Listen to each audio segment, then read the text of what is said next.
Well, magandang gabi po mga kapatid, mga kaibigan. Ito po muli si Brother Paul Dito Jose, pastor ng Jesus Christ Baptist Church in Santa Maria, Bulacan. And this is our time in the Word of God.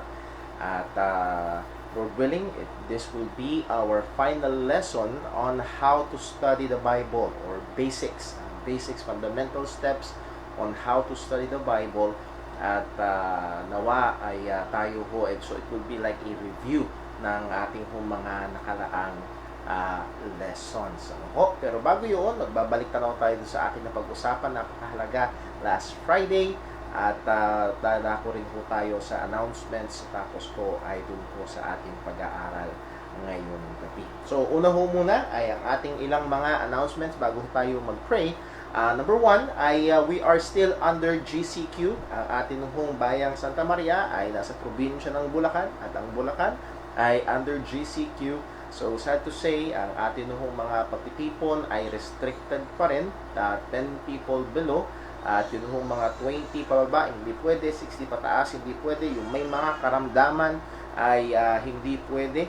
Meron tayong kapatiran na nag-message sa akin na gusto niyang umattend, at ako mismo ay nalulungkot na i-decline siya sapagkat siya ay may karamdaman. So, pag-pray ho natin ang bawat isa, pag-pray ho natin ang ating mga kapatiran na may mga dalahing pisikal na karamdaman, at nawa ang tayo ho ay kung sakaling maging daluyan ng pagpapala ng Diyos, or we are able, and sa 1 John sabi yun, kung tayo ay pinayaan ng Diyos at meron tayong kakayahan at nakita natin isang kapatiran na may pangangailangan, we should not shut up the bowels of mercy. Kung hindi, hayaan natin na ito ho ay gamitin ng Panginoon upang itulak tayo sa paggawa ho ng mabuti sa kanila.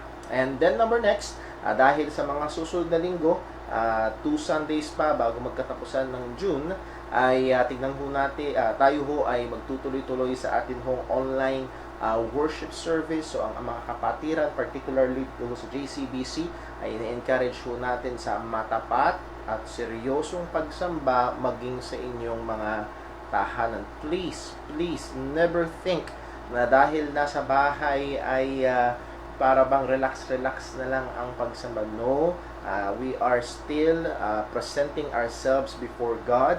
Tayo ay nagpresenta natin ang ating mga sarili sa harapan ng Panginoon, at ang kagandahan, ang kadakilaan ng Diyos ay hindi nagbabago, at siya'y marapat lamang sambahin ng may kaseryosohan.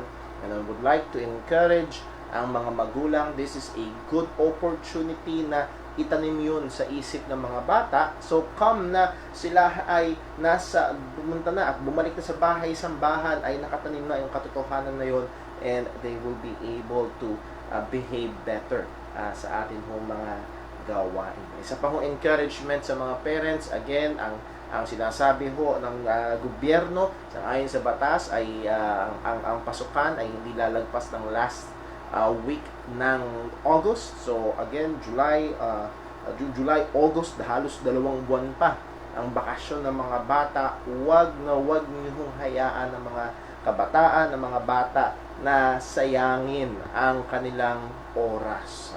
Help them be productive, give them chores, mag-assign kayo sa kanila ng mga gagawin sa bahay, mag-assign kayo sa kanila ng Bible reading, Bible memorization, mag-assign kayo sa kanila ng pagluluto, paglilinis.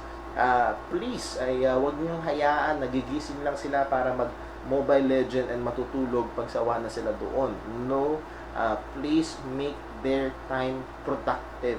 At again, ito hong mga kasanayan na ito ay dadala nila hanggang sa kanilang paglaki. At sabi ho ng Book of Proverbs, train up a child the way that he should go. And that is not just spiritual things. It involves spiritual things, kundi maging yung mga practical na mga bagay, kailangan nyo hong i-training ang mga bata. At I would like to encourage the parents na gawin ho yun, na habang ang mga bata ay marami pang panahon na nasa tahanan. This is a good time, ating mga young people, na mga ladies, this is a good time to learn how to cook. Matutong magluto. At Kung ikaw ay adventurous, manood ka lang sa YouTube ng mga recipe. Ako minsan ginagawa ko yun. Sundan mo lang yun. Matututo. So, again, make your time productive. Don't waste your quarantine. And also, yung mga spiritual o na mga kasanayan, the spiritual discipline, yung mga training in godliness, ay nawa ay pagpatuloy natin na ginagawa para lalo tayong lumago sa pananampalataya. Okay? So, those are our announcements. Bago tayo dumako sa review, mag-pray muna tayo. Hingin natin ang tulong ng Panginoon. Let us pray. O aming dakilang Diyos, aming Panginoon, Ikaw na lumalang sa amin, Ikaw na may hawak ng lahat ng bagay. Panginoon, ang sabi ng iyong salita, ang ibon ay hindi babagsak kung hindi sa iyong kapahintulutan. Ang damo ay binibihisan mo. Panginoon, man pa, o lalo na kami, alam namin Ikaw ang Diyos na soberano at kinikilala namin. Lord, alam po namin na lahat ng bagay ay nangyayari sa ikabubuti ng mga nagmamahal sa iyo, ng mga tinawag mo. Panginoon, turuan at tulungan mo kami, lalo na sa mga panahon na hindi namin maipaliwanag o hindi namin alam ang dahilan. Lord, turuan mo kami magtiwala sa iyo, lalo na sa mga krisis na kagaya nito na aming kinalalagyan. Lord, sa iyong providensya na wala kami sa mga komportableng kalagayan. O Panginoon, tulungan mo kami ngayon na hanapin ang aming kaaliwan hindi sa mga nakasanayan o hindi sa iyo. Lord, ang mga nangyayari sa paligid ay nagpapakita kung gaano kasira ang mundong ito at apektado ng kasalanan. Nawa, O Diyos, ang mga nangyayari ngayon ay lalong magtulak sa amin na asamin ang yung ipinangako na aming dakong kalalagyan. Na talagang manabik sa iyong sinabi na darating ang araw ang may kasiraang katawan ay papalitan mo ng walang kasiraan. At ang may kamatayan ay papalitan mo ng walang kamatayan. Lord, nawa, ang mga pangyayari ngayon ay umawat sa amin. Umawat sa amin sa kamunduhan. At tunay, kagaya ng sinabi mo sa Colossians chapter 3, na kaming mga nabuhay muli kay Kristo, kaming mga Kristiyano, ay itutok ang aming mga paningin at ang aming mga puso sa mga bagay na nasa itaas. Lugar na kitang-kita namin ngayon na napakadaling masira at napakadaling mawala ang mga bagay dito sa baba. O Panginoon, salamat po. Salamat po na meron kaming salita mo na gabay namin. At Lord, sa aming pag-aaral ngayon, bigyan mo kami ng bukas na puso at isipan. Alam namin na liban na ikaw ang magturo, ito'y pawang magiging walang kabuluhang kaalaman. Kundi Panginoon, naway ito'y magbunga ng lalo pang kabanalan sa aming mga buhay. Kaseryosohan sa pag-aaral ng iyong salita. Muli, ikaw pong malwalhati sa lahat ng ito. Maging sa buhay ng aming mga kapatid ang may mga karamdaman, nabutin mo po sila, O Diyos. Aming kapatid na si Brother Dave, Mr. Jinjin, Brother Romy Borome, Brother Romy Austria, iba po pong mga mananampalataya sa iba't ibang mga lugar. O Diyos, mahabag ka po. Ikaw po, Panginoon, ang patuloy na mag-provide maging sa aming mga pangangailangan. Muli, O Diyos, sa iyo kami tumitiwala, sa iyo kami kumakapit, sapagkat walang ibang Diyos maliban sa iyo. Salamat po, lalo't higit sa dakilang kaligtasan na meron kami dahil kay Kristo. Salamat po ng aming mga kasalanan na ibayad na. Salamat po na kami ay may buhay na walang hanggan dahil sa Kanya. Lahat ng ito ay dalangin po namin at pasalamat sa pangalan ng aming Panginoong Hesukristo. Amen. Well, tayo ho ay dumako sa atin hong pag-aaral at magkakaroon ho muna tayo ng sandaling review, and I hope, Lord willing, ito yung ating final lesson, how to study the Bible. Depende sa oras natin kung matatapos po natin agad.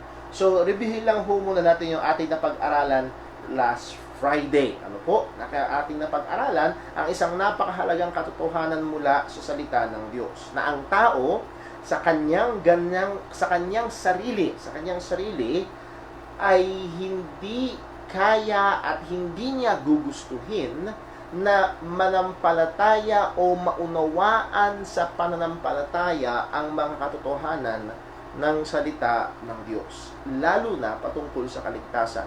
Ang hirap i-translate sa Tagalog, pero sasabihin ko sa Ingles. Ito po yun. Man on his own cannot and will not believingly know or understand the truths of the Bible, especially about salvation. At mahalaga yung ginamit ho nating adjective, believingly understand. Bakit? Dahil maraming mga hindi Kristiyano, hindi tunay na mananampalataya, na maraming alam sa Bible. They can, quote and unquote, understand. Pero they cannot believingly understand. Magkaiba po yun. Gaya nung sinabi sa Book of Hebrews na napakinggan sa Hebrews, sa napakinggan ang pangangaral ng salita ng Diyos pero walang pakinabang, not being mixed with faith. So yes, they heard the preaching of the gospel, naunawaan nila, naintindihan nila, pero walang pakinabang because without faith, walang pananampalataya. So yes, maraming tao. Merong mga scholars ng Old Testament, scholars ng New Testament, pero hindi sila nagpapahayag ng personal na pananampalataya kay Kristo. Or they even deny. Pero marami silang alam sa Bible. Maaaring mas marami pa kaysa sa atin. But they cannot and will not believingly understand the truths of the Bible, especially about salvation. Let us review the text na ating pinigyang pansin. Una ho ay sa 1 Corinthians chapter 2 verse 14. But the natural man receiveth not the things of the Spirit of God, for they are foolishness unto him, neither can he know them, because they are spiritually discerned. So again, hindi ibig sabihin na neither can he know them, na pag binuksan niya ang Biblia, hindi niya mauunawaan yung mga salita, hindi niya maintindihan, ano ba yung sinasabi rito, hindi ko mabasa, hindi ganun. They will be able to read, they will be able to comprehend, but not believingly comprehend or understand the truths ng salita ng Panginoon. Why? Because the Bible is not just an intellectual book. Hindi lang ito sa pangunawa, it is a spiritual divine book. Ito ho ay salita na the working of God para ang tunay na maunawaan na sa ikakasampalataya o sa pananampalataya ang mga katotohanan ng salita ng Diyos. And then, yung pinaka-pinagbigyan natin ng pansin sa 2 Corinthians chapter 4 verse 3, ang sabi, but if our gospel be hid, it is hid to them that are lost. Verse 4, in whom the God of this world hath blinded the minds of them which believe not. So, dito sinasabi na Satan is active on people who do not believe. Aktibo si Satanas. Merong satanic power. Hindi sila inaaniban ng masamang spirito, pero sinasabi ng Bible, there is a satanic power na nag-blind sa kanila at nagpapanatili din sa kanilang bulag sa mga katotohanan, particularly dito sa context ng 2 Corinthians chapter 4 is the gospel of the Lord Jesus Christ. Lest the light of the glorious gospel of Christ, who is the image of God, should shine unto them. So, kung tayo ay mga Kristiyano na nagnanasang dalhin ng ebanghelyo sa iba, well, Brother Paul, paano natin gagawin yun? Aktibo pala si Satanas. Well, that's the point. Hindi natin kaya. Hindi natin kayang buksan ang isip ng mga tao. Hindi natin kayang buksan ang mga mata ng mga tao. Hindi natin kayang buksan ang puso ng mga tao. Hindi natin yung trabaho. Ang maliwanag na sinabi ng Biblia, ang ating pag-asa ay nasa Diyos. At yun din yung pag-asa nila Pablo, hindi doon sa dami niya ng alam ng teolohiya, hindi doon sa mga revelations na binibigay sa kanya ng Panginoon, hindi sa husay niya sa rhetoric or sa pagpapaliwanag, hindi doon nakatiwala si Pablo. Saan siya nakatiwala? Tuloy natin ang basa sa 2 Corinthians chapter 4 verse 6. For God, who commanded the light to shine out of darkness, hath shined in our hearts. So what made the difference dun sa mga hindi sumasampalataya at sa mga Kristiyano? What made the difference is this: God shined. Nag-utos ang Diyos na magliwanag upang makita ang Panginoong Hesukristo. Give the light of the knowledge of the glory of God in the face of Jesus Christ. So let me encourage you. Let it be an encouragement to us. Yes, marami tayong pagkakataon, sineshare natin ng salita ng Diyos sa mga kaibigan natin, kakilala natin. And most of the time, ang kanilang usual na response ay pagtanggi o hindi nila maunawaan o hindi sila interesado. Let it be known na ang Diyos ay maaaring kumilos kahit anong oras at buksan ang mga bulag na mata at sila ay maligtas. Gaya sa Acts chapter 16, meron tayong napakagandang halimbawa kay Lydia. Acts 16:14, and a certain woman named Lydia, a seller of purple of the city of Thyatira, which worshiped God, heard us, whose heart the Lord opened. For many years, sinasabihan ko yung mga tao, buksan mo ang puso mo kay Kristo. Again, that is a very unbiblical language. Ang makikita natin dito, ang Diyos ang nagbubukas ng puso ng tao. At ang layunin natin ay maging maliwanag, maging nakauna-unawa ang presentasyon natin ng Ebanghelyo sa mga tao at ipapaubayan natin sa Diyos. Kung bubuksan ng Diyos ang puso nila, bibigyang liwanag ang kanilang mga mata upang kanilang sampalatayanan ang ating Panginoong Hesukristo. Now, let me just point out, at ito yung nasa bandang huli ng ating pag-aaral last Friday, even after our salvation, we are dependent upon God. Maging pagkatapos na ating kaligtasan, nakadepende pa rin tayo sa Diyos pagdating sa pag-aaral natin ng salita ng Panginoon sa Psalm 119 verse 18, "Open thou my eyes, that I may behold wondrous things out of thy law." Anahan doon yung paghingi sa Diyos, pagdalangin sa Panginoon ng mananampalataya na buksan ang mga mata sa kanyang pag-aaral ng salita ho ng Panginoon. We are dependent upon God, upon the Holy Spirit, who is our teacher. Ang sabi ni Pablo sa Ephesians chapter 1, if you open our Bibles please, Ephesians chapter 1, and verse number 15, hanggang sumusunod, Ephesians 1, verse 15, ito po ang sabi ni Pablo, "Wherefore I also, after I heard of your faith in the Lord Jesus, and love unto all the saints." So nabalitaan ni Pablo yung kanilang pananampalataya na sila'y Kristiyano. "Cease not to give thanks for you, making mention of you in my prayers." At papasalamat ako na pinapanalangin ko kayo. Ano yung panalangin niya para sa mga Kristiyano? "That the God of our Lord Jesus Christ, the Father of glory," what? "May give unto you the spirit of wisdom and revelation in the knowledge of Him."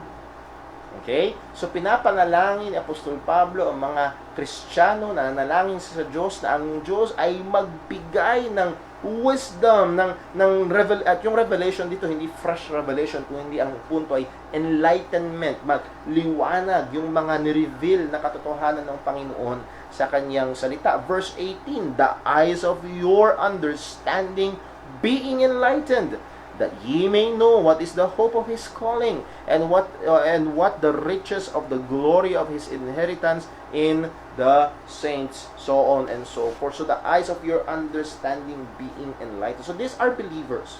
Okay? Kahit Kristiyano na, nasa atin na ang banal na Espiritu, nangangailangan pa rin tayo, lubos pa rin tayong nakaasa, nakadepende sa pagkilo, sa pagtuturo, sa pagbubukas ng Diyos ng ating mga mata, pagbibigay ng liwanag, pagbibigay ng kaunawaan sa ating personal na pag-aaral ng salita ng Panginoon.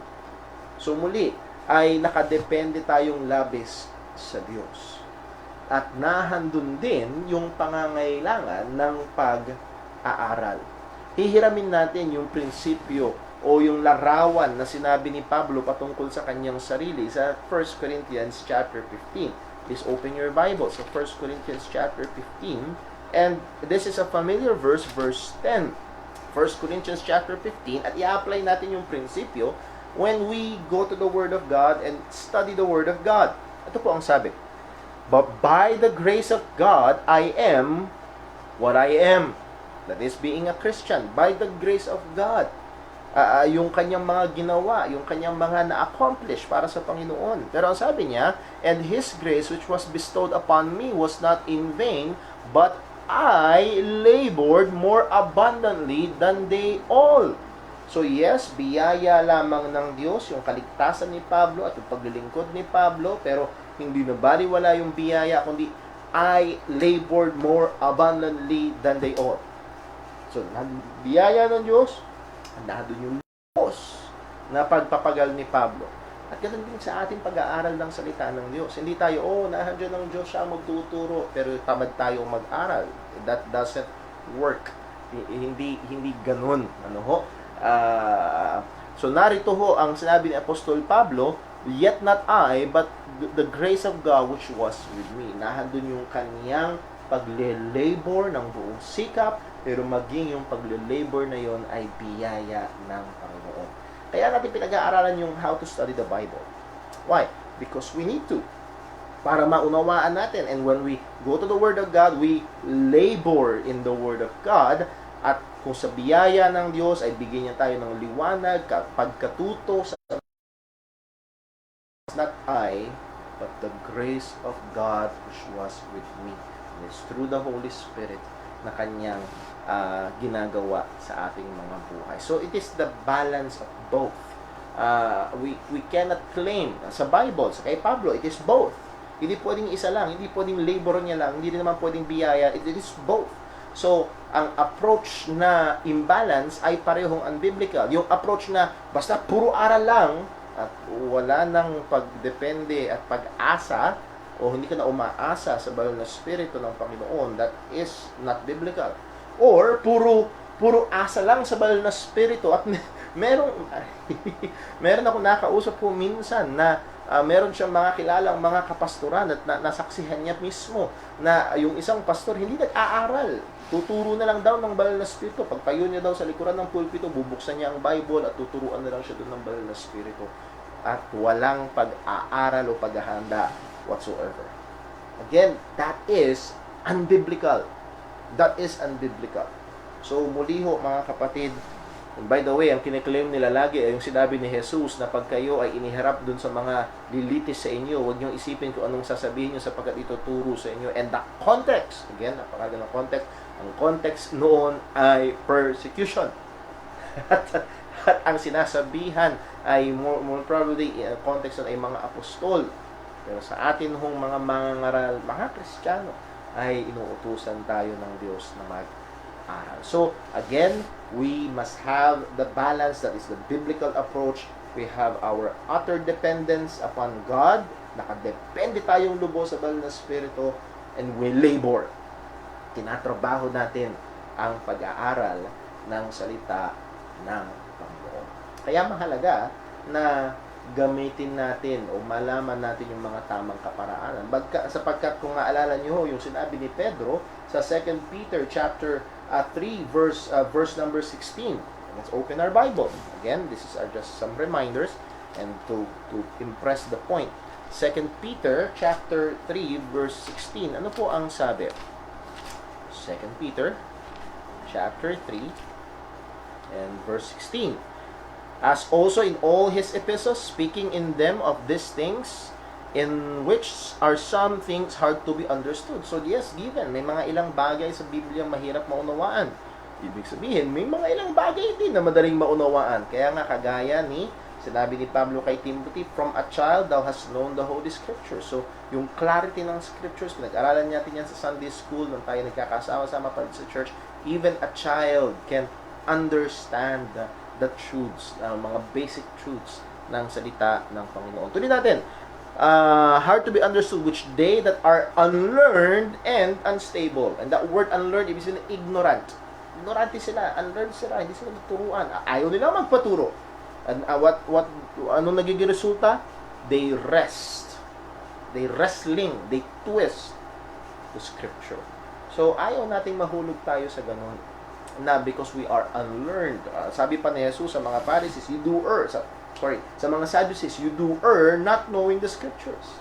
So again, yung hindi pagkaalam at pagiging unlearned, ignorante, lalo na sa tamang paraan ng pag-handle ng salita ng Diyos will lead to many errors. At ayaw po natin yan. So, this is on the balance. Nakadepende tayo sa Panginoon, pero on the other side, we must labor, nagtatrabaho tayo, nagsusumikap tayo, and meron tayong mga tools, meron tayong mga principles na kung saan para magabayan tayo sa tama, maayos. Gabi nga ni Pablo kay Timothy, rightly dividing, handling correctly, cutting it straight. Ibig sabihin, hindi pa liko-liko, hindi pa bingi yung handle ng salita ng Panginoon. Rightly dividing the Word of God. So this principle of rightly dividing must be applied to the entirety of the Word of God. That is, rightly handling the entirety, all the doctrines, all the teachings of God's Word. So, yun ang sinasabi ni Pablo kay Timothy. So, let us go now to our final lesson at tignan ho natin kung kaya natin to ng ilang mga minuto, 30 minutes na natitira ho sa atin. So, give honor to whom honor is due. Itong final lesson ho nito, yung format nito at karamihan sa mga main points ay hiniram ko sa isang libro na isinulat ni Richard Mayhew na ang title is How to Study the Bible. Kagaya ng ating ginagawa ho ngayon. Pinag-aaralan. So, una, there must be an affirmation. So, affirmation. Ano ibig sabihin nito? We must affirm and reaffirm that the Bible in its entirety is the inspired, breathed out Word of God. Kailangan nating i-affirm and reaffirm. Ang sabi, and let me quote Richard Mayhew mismo, sabi niya, every time I open the Bible to study, it is with the fresh confession that it is God's Word. Therefore, I accept it as inerrant, ibig sabihin truthful, infallible, trustworthy, hindi nagkakamali, walang mali. It does become my teacher and also for both belief and behavior. Alam niyo, isang magandang exercise po yun. Every time we open the Bible, hindi mo siya bubuksan bilang reference tool. Kung hindi, pag binuksan natin ang Bible, paalala natin muli sa ating sarili. Hingin natin sa Panginoon, idalangin natin, Lord, paalala mo sa akin, this is your word. Ito yung salita mo. Therefore, ito'y hindi nasa ilalim ko para ako ang masunod, kung hindi ito ay nasa ibabaw ko at ako ang susunod sa Biblia. So, let us affirm and reaffirm. Anong punto? The student of the Bible or the interpreter of the Bible is not over the Bible but is under divine authority. He is not at liberty to make the text say what he wants to say, but rather he must make all efforts to bring out God's message in the text. Ang estudyante, ang mag-aaral ng Biblia ay hindi nasa ibabaw para idikta kung ano ang sasabihin ng Bible, kundi nasa ilalim para matapat at matyaga at maingat na pag-aralan, alamin kung ano ang sinasabi talaga ng salita ng Panginoon, and it bears authority over us. So there should be one affirmation. So it's a matter of the heart. I-affirm natin na ito nga ay salita ng Panginoon. Naalala ko lang ho bigla, meron ako isang kaibigan at siya involved sa isang church, and as far as I remember, he is the assistant pastor nung church. At mayroong problema sa church at nagdi-discuss sila kasama yung mga deacons, at ang sabi daw nung isang deacon, can you imagine, isang deacon, ang sabi ay, itabi muna natin yung Bible, huwag mo natin pag-usapan. Can you imagine that? A church matter patungkol sa iglesia ng Panginoon, patungkol sa mga nangyayari. Hindi ko itabi muna natin ang salita ng Diyos, huwag muna natin yung pag-usapan. It just shows na sinong authority doon sa gawain na yun. No? The authority is the Word of God. And we must affirm that. Number 2, preparation. Preparation. He who fails to prepare, prepares to fail. Sabi nga, siya na pumapalya sa paghahanda ay naghahanda para pumalya. So, we must prepare. Just some practical tips. Set a time to study. Maglaan ka ng panahon. Saan fresh yung iyong kaisipan. Maglaan ka ng maaaring bawasan mo ng 1 oras yung panonood mo ng TV, ng YouTube, Facebook, at yung 1 oras na yon ay ilaan mo sa pag-aaral ng salita ng Panginoon. Set a time to study the Bible, and then set a time to pray also sa pag-aaral ng salita ko ng Panginoon. Again, Psalm 119 verse 12, Blessed art thou, O Lord, teach me thy statutes. Teach me thy statutes. At it's implied doon sa text na he is giving time sa statutes, sa mga kautusan ng Panginoon, and hinihingi niya yung pagtuturo ng Diyos as he gives time to the Word of God. So, preparation. Kailangan nating maghanda. Or maybe magandang meron kang lugar. Ako ho ay may office bilang pastor. At dito nangyayari ang karamihan ng aking pag-aaral. I have books, reference books, to help me in studying the Word of God. So, preparation. Number next ay pag nakapag-prepare ka na, nakapag-pray ka na, nakaasa ka sa Panginoon, at magbabasa ka at mag-aaral ng salita ng Diyos, ang una natin kailangan gawin is the first step of science, what? Observation. Observe the text. Observe the Word of God. Obserbahan natin kung ano yung sinasabi. Sundan natin kung ano yung mensahe nung sumulat. At isa sa mga hamon nga ay talagang sundan, ibig sabihin tuloy-tuloy. At again, hindi ko alam kung ako lang o maging kayo, nararanasan niyo ho, na andun yung tendency talaga dahil may mga verse divisions na tingnan ang Bible na para bang hiwa-hiwalay ng mga verses na hindi magkaka-connecta ito. No, we must observe it singularly. We must read prayerfully, read thoughtfully. Di natin isa-isahin ulit yan. Read repeatedly. At may mga pagkakataon na sa paulit-ulit na basa, mas lumiliwanag, mas nauunawaan, mas naiintindihan. And again, going back to sa read repeatedly, sa akin ho, I find it helpful na may mga pagkakataon malaking tulong sa akin to read from a different version. Now, let me give 2 reasons why. Una, may kasabihan, familiarity breeds contempt. If you are so familiar with the language ng version na ginhalimbawa sa akin, ang preferred version ko ho ay King James. Pag hindi King James ang binabasa ko, nagkakabulol-bulol ako minsan. Again, that is just my preferred version. Hindi ako naniniwala sa ilang mga magical things patungkol sa King James. It is not proven. Nevertheless, it is my preferred. Ito'y magandang pagkakasalin. Ito'y may katapatan na pagkakasalin. Pero hindi lamang ito ang maganda at may katapatang pagkakasalin. Nevertheless, dahil minsan pamilyar na, alam mo yun, pag nagda-drive ka, pamilyar ka doon sa lugar, ay hindi mo na napapansin yung ibang mga bagay. And to read it from a different version, ano ba? Basahin mo sa Tagalog. Mas engage yung isip mo. Or basahin mo sa ibang version, ESV or NASB. Again, those are 2 very good translations also. Mas engage yung isip mo at mas medyo mas sariwa in that sense. Hindi ko sinasabi nagiging bilasa ang salita ng Panginoon, pero yung epekto nito sa iyo, it may help. It may help. So, observation. And then next, ask the investigative questions. Again, in our observation, ask the basic investigative questions. Ako'y naniniwala, dito pa lang ang dami ng kamalian na maiiwasan.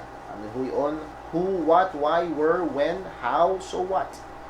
Ask those questions and laging ilalagay sa huli yung so what. Dahil hindi mo masasagot yun hanggat hindi mo nasasagot ng tama yung mga ibang mga katanungan. So, again, ask the basic investigative questions when we go to a passage, to a text. Number next. So, observation. Then, interpretation. Let's go to interpretation. Bakit ba natin kailangan interpret ang Bible? Naalala ko yung sinabi ng isang man na because the Bible is an alien book. Now, let me define, let me explain. Ano ibig sabihin ng alien? Hindi ibig sabihin na may UFO na dumating na binagsak ang Biblia at ito'y kumalat ng kopya. No, hindi yun ang ibig sabihin. Ibig sabihin lang ng alien, it is a strange book. Ibig sabihin, hindi taga dito. Hindi ito sinulat ng mga Pilipino. Naunawaan nyo ho. Ang language nitong pinanggalingan ay kakaiba, Hebrew, Greek, Aramaic. Ang time nito ay thousands of years ago. Ang geographical location nito ay wala dito sa Pilipinas, nasa Middle East. Ang kultura nito is more on Jewish, Greek culture. Ang authorship nito ay iba kaysa sa mga paraan ng mga maaaring may kaibahan sa paraan ng pagsusulat sa panahon natin ngayon. So again, this is a very different book. And also, kagaya sinabi natin, it is a divine book. So muli, kailangan natin ng maingat na pag-iinterpreta. Mahirap kapag binasa mo ang Bible na para ka lang nagbabasa ng pocketbook sa panahon natin ngayon. So, kailangan ng kaingatan dito. Ano ba ang sinasabi ng author? Kailangan nating unawain kung ano talaga ang sinasabi nito. Let me just give an example. Tingin ko ho, isa sa mga nakakatulong sa atin ng malaki ay ang pagtingin sa mga halimbawa. Let's go to 1 Corinthians. Okay? 1 Corinthians chapter 7. Tingin ko yung iba sa inyo alam na kung saan tayo pupunta. 1 Corinthians chapter 7. At inuulit-ulit ko rin gamitin halimbawa ho ito para tumanim sa ating mga kaisipan. At kapag naka-encounter tayo na ginagamit ng mali ang talatang ito, we can, hindi tayo para makipag-away, but we can in meekness, ay may kaamuan, may patience, ay pwede nating sabihin sa kanila ang tamang kahulugan ng salita ng Panginoon. 1 Corinthians chapter 7 verse 1, basahin natin sa King James muna, sa King James. Ito ang sabi, "Now, concerning the things whereof you wrote unto me, it is good for a man not to touch a woman." Yan. Kailangang i-interpreta ito. Yung sinabi ni Pablo, o yung sinulat ni Pablo dito, okay? It is good for a man not to touch a woman. Tanong, nag-uutos ba si Pablo? Or nire-restate niya lang yung tanong ng mga taga-Korinto? Again, a very, very simple reading of the verse, makikita na hindi ito isang bagay na inuutos. It is good for a man not to touch a woman is not a statement of command. It is not an imperative mula kay Apostol Pablo. Kung hindi, sinasabi niya lang, okay, sa mga bagay naman na tinanong niyo sa akin, take note, things. Now, concerning the things with S, ano ibig sabihin? Marami silang sinulat. Well, saan magsisimula si Pablo? Simulan natin dito. Sa sinabi niyo, it's good for a man not to touch a woman. At yun yung i-discuss niya. Pagdating sa chapter 8, tingnan natin sa chapter 8. Now, as touching things offered unto idols. So, nag-switch ng subject si Pablo. Nakuha niyo ho yun? So, ang subject sa chapter 7, una niyang tinalakay, yung sinatanong nila. Now, meron pa silang ibang tinanong tungkol sa things offered unto idols. Yun naman yung tatalakayin niya sa chapter 8. So, again, that is the subject. Yun yung binigyan sa mga tanong ho ng mga taga-Korinto. Now, i-apply din natin yung pagbabasa sa ibang version na maaaring makatulong sa ano po, alam niyo sabihin ba nung touch dyan? Basta ba touch? Yun ba yung hindi magandang mag-touch? Mahipo yung kamay o bawal ba makipagkamay? Which is nangyari mismo sa church po natin dati, years ago, ay walang kamayan ng lalaki at babae. Bakit? Ito yung verse na sinasabi nila. Ang sabi ng sa ESV, basahin natin sa ESV. Now concerning the matters about which you wrote, so ano yung mga matters na yon? Una, it is good for a man not to have sexual relations with a woman. It's good for a man not to have sexual relations with a woman. Ang bihira dito, touch sa King James, tapos dito sa ESV, sexual relations. Binago nila ang salita ng Diyos. No, yun ang ibig sabihin. That word touch is a euphemism. Naalala niyo yung figure of speech, the euphemism. Nang ibig sabihin talaga nito is sexual relations. Sa ibang version, sa ERV, easy to read version. Now I will discuss the things he wrote me about. He asked if it is better for a man not to have any sexual relations at all. Ibig sabihin, merong gumagala sa church at Corinth na pinagbabawal ang sexual relationship, even with husbands and wives. Kaya pag binasa nyo yung tuloy-tuloy, sabi ni Pablo, teka muna, mahuhulog kayo sa kasalanan yan. Yung mag-asawa, mahuhulog kayo sa kasalanan pag ginawa niya. Because God created man with sexual needs. At merong kumakalat sa taga-Korinto na pinagbabawal ito at pinapaano nilang mas banal itong paraan ng pamumuhay. So muli, again, just trying to understand, just reading it, and trying to understand it ay malaking bagay ho ang maitutulong. Sa pag-i-interpret ng salita ng Panginoon, maraming mga kailangan i-considera. At kauna-unahan, kung meron ho kayong itatatak sa inyong kaisipan na ito, context. When it comes to the rule of interpretation, context rules. Again, ang salita ay nag-iiba-iba ang meaning depende sa konteksto na kinalalagyan.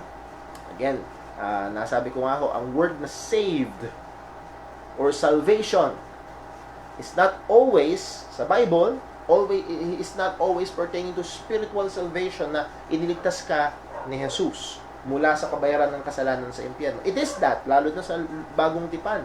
Pero pag pumunta ka sa lumang tipan, kadalasan, hindi lagi, kadalasan sa lumang tipan ay pumapatungkol sa physical salvation, sa salvation from distress, salvation from enemies, salvation from physical ailment, mga karamdaman. So again, depende sa konteksto. So ganun kahalaga ang konteksto. Iba't ibang mga konteksto na kailangan ho natin i-considera. Isa sa napakahalaga ay yung immediate context. Pag sinabing immediate, daglian. Teka muna, kailangan mo i-consider, ano ba yung sinasabi ng mga verses pagbago at mga verses pagkatapos? Okay? Gagawin natin ulit halimbawa yung isang talata na inaabuso ng ilang mga mangangaral. Punta tayo sa 1 Timothy. 1 Timothy chapter 5 verse 17.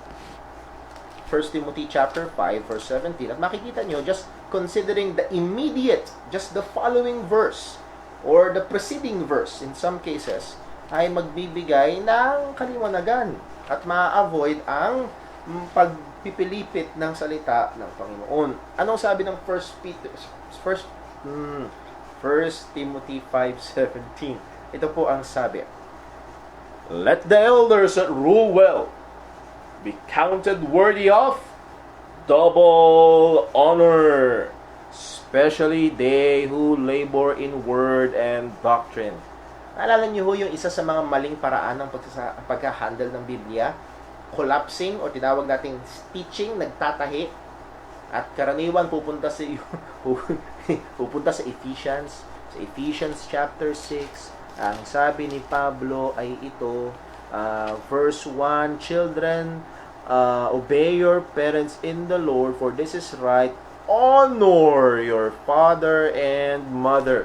So, sa father and mother, honor. Sa elders or sa pastor, double honor. Ang ginawa nila, nagtahi sila ng mga verses para magpresenta ng mali, pilipit na doktrina. Eh, Brother Paul, ano ba yung, balik tayo sa 1 Timothy 5:17. Ano ba yung pinag-uusapan na honor dyan? Well, consider the immediate context. Balik tayo, 1 Timothy 5:17. Basahin natin sa subukan natin sa verse 15. For some are already turned aside after Satan. If any man or woman that believe have widows, let them relieve them, and let not the church be charged that it may relieve them that are widows indeed. So, meron pinag-uusapan tungkol sa widows. So, ibang subject siya. So, pagdating sa verse 17, nag-iba na ng paksa na tinatalakay si Pablo patungkol sa church doon sa Ephesus. Sinasabi niya ito kay Timothy. So, verse 16 and 17, verse 15 and 16 about supporting widows within the church. Isa yun sa mga utos ng Panginoon. Those that are widows indeed. Ibig sabihin yung talagang walang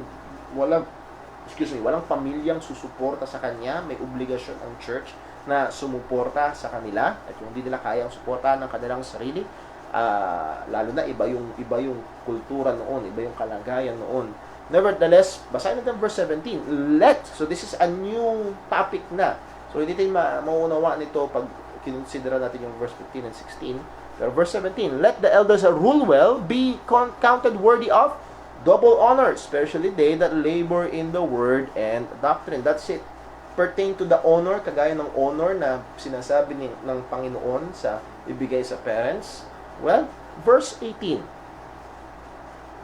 for the scripture saith, thou shalt not muzzle the ox that treadeth out the corn, and the laborer is worthy of his reward. So in the very next text, verse, ang pinag-uusapan, for it is, sabi sa verse number 18, for the scripture saith, so this is an Old Testament quotation, thou shalt not muzzle the ox when it treadeth out the corn. Ano usually yun? Kapag ang baka ay gumigiling at paikot-ikot yan, huwag mo daw busalan. Bakit? Dapat yan patuloy na kumakain para patuloy na may lakas, para siya'y patuloy na gumiling. Huwag mong busalan, huwag mong pigilang kumain. Ang pastor sa church, nag-rule ng maayos at nagle-labor sa word and doctrine, huwag mong pigilang kumain. Ibig sabihin, dapat may pambili siya ng pagkain. Pag tingnan natin ang verse number 19, verse 18, and the laborer is worthy of his reward. Kinumpara sa isang laborer, kinumpara sa isang manggagawa. At pag daw ang manggagawa ay gumawa, he is worthy of his reward. And what is that? Compensation. Monetary compensation. So, pag inunawa mo ang verse 17 together with the immediate context of verse 18, makikita na ang honor sa verse 17 ay hindi galang o parangal kagaya ng sinasabing ibigay sa magulang, kundi ang pinag-uusapan dito ay monetary support sa manggagawa. So, hindi mo kailangan pilit at hindi dapat pinipilipit ang salita ng Diyos. Just looking at the immediate context ay natutulungan tayong maunawaan kung ano ang ibig sabihin. So, immediate context. At marami pang mga kanyan, masyado tayong hahaba, pinag-aralan natin nakaraan, consider yung historical context, yung nangyayari sa paligid, ano yung, halimbawa, ang Timothy, nag-aralan ng 1 Timothy, anong historical context? Iniwan ni Pablo si Timothy sa Ephesus para ayusin yung mga problema. Yun yung historical context niya. Number next, grammatical context, yung relationship ng words kanina, yung sa 1 Corinthians chapter 7 verse 1, kinonsider natin yung S. Things. At doon ay mas naunawa natin, ibig sabihin maraming mga bagay na tinatanong ang mga taga-Korinto kay Pablo. So again, natulungan tayo sa pag-iinterpreta. Just with that S, plural, marami. So yung grammatical context, kailangan i-consider yung mga salita. Cultural context, may iba't ibang kalagayan ng kultura na last Sunday evening, and I hope na pakinggan nyo, ang kultura sa gawing yun, sa Greek culture, which is yun yung namamayani sa Roman Empire nung panahon na yon, ang kultura ay pag ikaw ay 39 years old pababa, you are considered a youth, at kung ikaw ay youth, kabataan, yung salita mo ay hindi masyadong mabigat, walang masyadong bigat ang iyong salita, because you are looked upon as inexperienced. Pero paano yon? Si Timothy ay isang youth.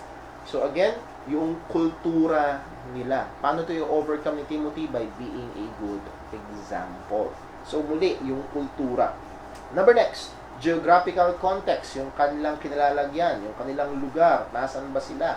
Ano ba yung lugar nila sa paligid nila? Si Jesus ay napunta sa ilang. Alam na ko nung bago ako kasi wilderness ng wilderness. Ang wilderness ng wilderness. Ang alam ko sa wilderness noon, kagubatan, parang napakaraming puno. Pero sa geographical context ng Bible, wilderness is desert place. Because of the geographical location. So those are some things na kailangang consider. And lastly, biblical context. Nasaan ba ito sa Bible? Nasa Old Testament, nasa New Testament. At it will affect our understanding. Kailangan natin bilisan. So, pagkatapos ng interpretation, let us do some investigation. So, interpret mo, inunawa mo, kinusidera mo, yung inas mo yung mga basic investigative questions, yung sinasabi sa salita ng Diyos. Now, you can go further to investigation. Ano ito ibig sabihin ng investigation? After initial observation and interpretation, the student must dig deeper into the passage by being studied. At isa sa mga i-investigate ay ito. Tandaan po natin na hindi tayo ang unang nag-aral ng Bible. Yes? Hindi tayo ang unang mga taong binigyan ng banal na Espiritu para unawain ang salita ng Panginoon. Maybe a good example is medicine. Hindi ang mga doktor ngayon ang unang nag-aral ng katawan ng tao. And many na mga bagay sa medisina ngayon ay founded upon sa mga unang nag-aral. Okay? Hindi sila laging back to square one. May mga unang nag-aral at ginagamit nila yun at pinagpapatuloy nila yung pag-aaral. The point is this, sa providensya ng Panginoon in more than 2,000 years ng history ng Christianity, God has given the church able men, wise men, gifted men. Meron talagang binigay ang Diyos sa iglesia, sa mga Kristiyano na nahando ng kakayahan na talagang special na may espesyalista sila sa pag-aaral ng salita ng Diyos o ilang mga bahagi sa pag-aaral ng salita ng Panginoon. And it will be foolishness sa atin na hindi i-considera kung ano yung sinasabi nila. Now, kailangan natin maging maingat. Hindi sila ang final authority. Ang final authority ay ang salita ng Diyos. Pero, isang magandang pag-iimbestiga ay, teka muna, yung bang pagkakaunawa ko din, ano ba pagkakaunawa ng ibang mga nakaraang mga tao? Okay? So, magandang mai-kumpara. And there are many times that I have been helped. Ako ho ay natutulungan at kinukumpara. At may mga pagkakataon na, hindi ko pala nakita yon. Merong impormasyon siya na, hindi ko pala nakita yung nakonektado sa verse na yun at nakita ko doon sa commentary or ibang mga Bible helps. So, investigate. Try to study. Andun yung mga study Bibles, Bible handbook. Those are good resources. Sa panahon natin ngayon, marami ng libreng resources online. Ang eSword, ang MySword sa Bible app, napakaganda.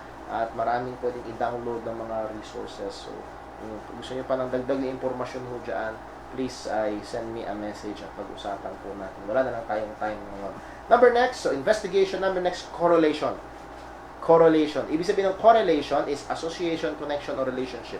Ibig sabihin, ano yung relasyon nito sa kabuuan ng Bible?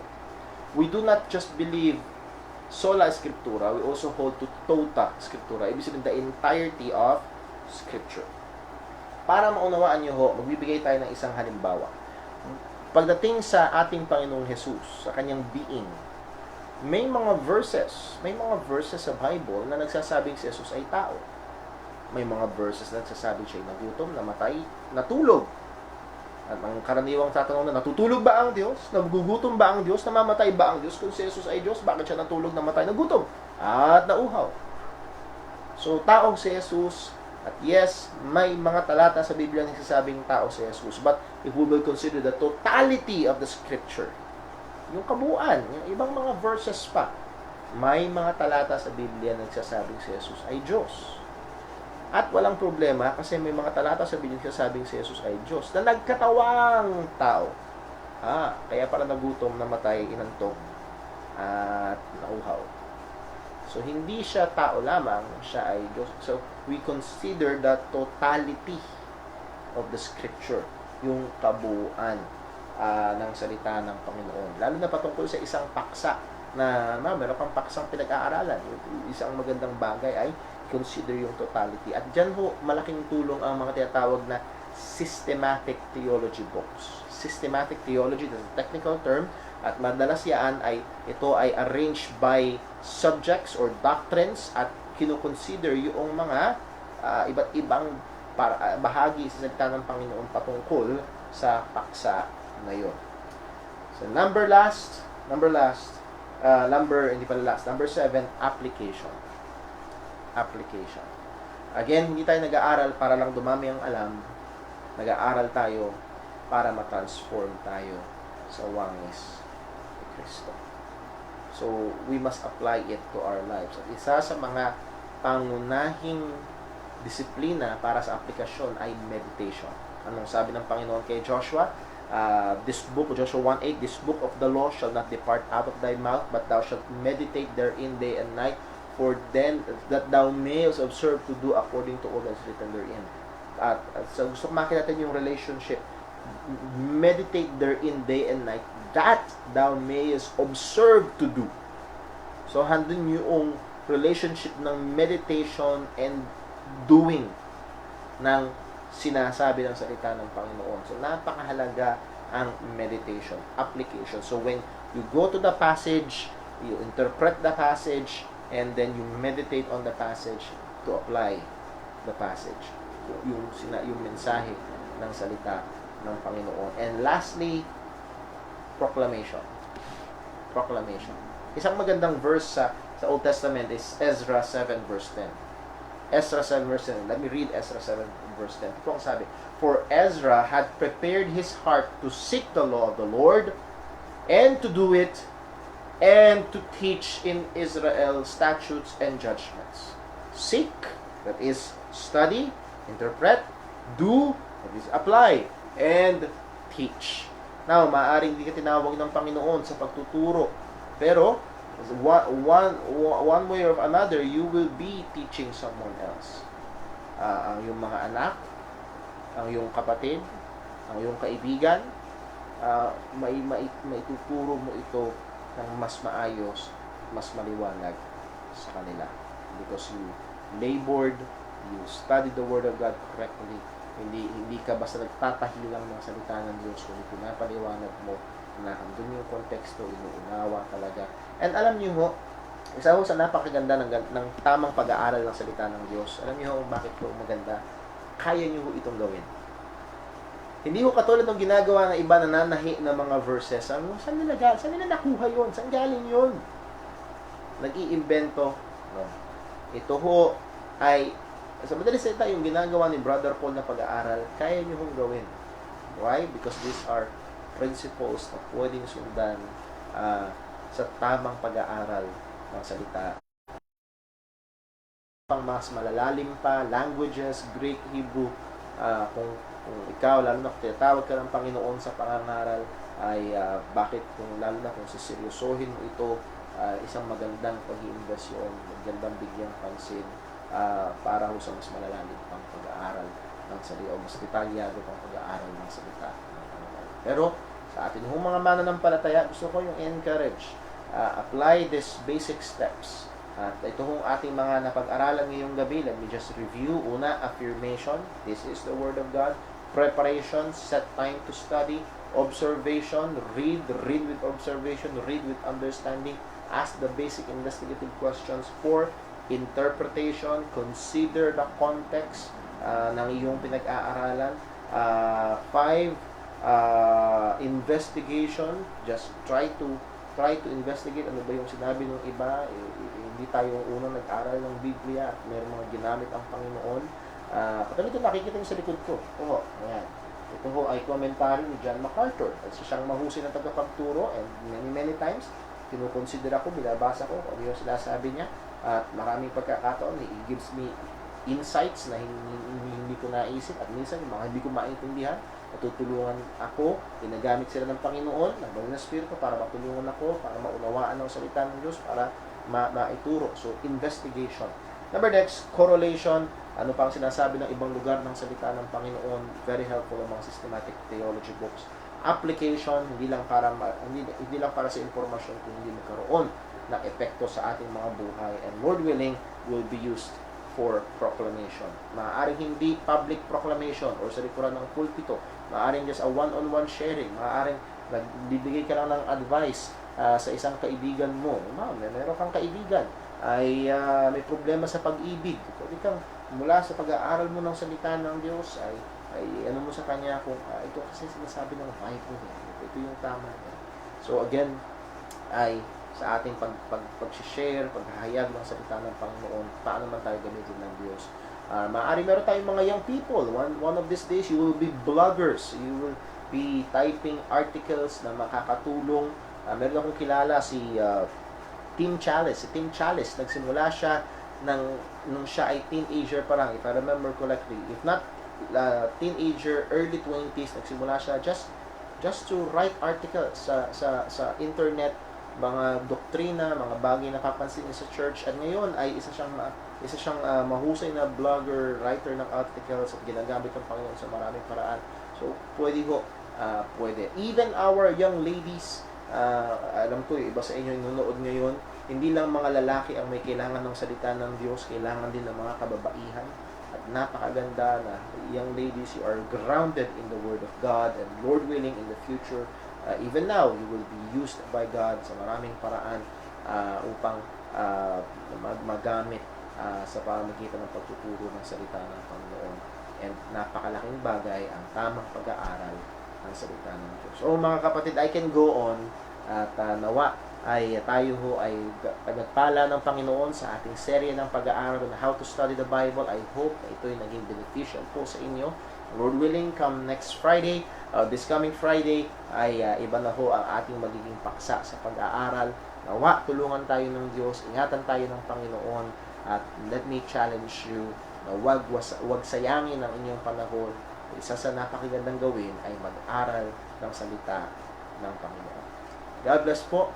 Let's pray. Panginoon naming Diyos, aming Ama sa langit, nagpapasalamat kami sa iyo, nagpupuri, niluwalhati ka namin. Salamat sa iyong salita na iyong pinagkaloob, ang iyong ilaw, ang aming gabay sa pamumuhay. Lord, sa mga napag-aralan namin na mga paraan, kailangan namin gawin upang matapat namin ma-handle, tama namin ma-handle ang iyong salita. Tulungan mo kaming mai-apply ang lahat ng ito. Tulungan mo kami, Panginoon, na sa aming personal na pag-aaral ng salita ng Diyos ay maging responsable kami. Hindi lamang, Panginoon, para mapuno ng impormasyon, para meron kaming ipakipagtalo, kundi una sa lahat, para lalo kaming mahubog sa wangis ng Kristo. Panginoon, salamat po. Salamat sa iyong salita. Kagaya ng panalangin ng mga awit, buksan mo ang aming mga mata. Turuan mo kami ng iyong mga kautusan. Bigyan mo kami ng uhaw. Gaya ng bagong panganak na sanggol, O Diyos, bigyan mo kami ng uhaw sa purong gatas ng iyong salita. At nawa ang mga pag-aaral namin na ito ay makatulong sa lalong ikalalago namin sa pananampalataya kay Kristo. Lahat ng tidalangin namin sa pangalan ng aming Panginoong Jesucristo. Amen. Just a reminder, mga kapatid, sa Friday, meron tayong time in the Word again, Lord willing, and also come next Sunday, I hope you are engaged sa ating pagtutok, sa ating pagsamba at pag-pray niyo, at kung paano unti-unti ay magbubukas yung ating mga gawain. Pero nasa GCQ pa rin ho tayo, so hindi pa rin ho pwede ang pagtitipon. Palalangin natin ang bawat isa. Ingatan, pagpalain, at gamitin nawa tayo ng Panginoon. God bless po. I love you all. I miss you all.